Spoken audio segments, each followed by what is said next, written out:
Assalomu alaykum. Xayrli kecha hammaga.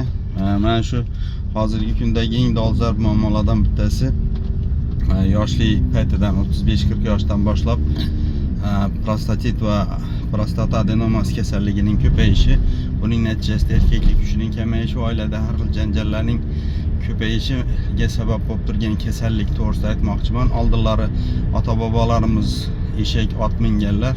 Hozirgi davrda kuniga haftada 2 kun, 3 kun velosipedda sayr qilish, massajga olib keladi, prostatani massajiga buni oldini oladi.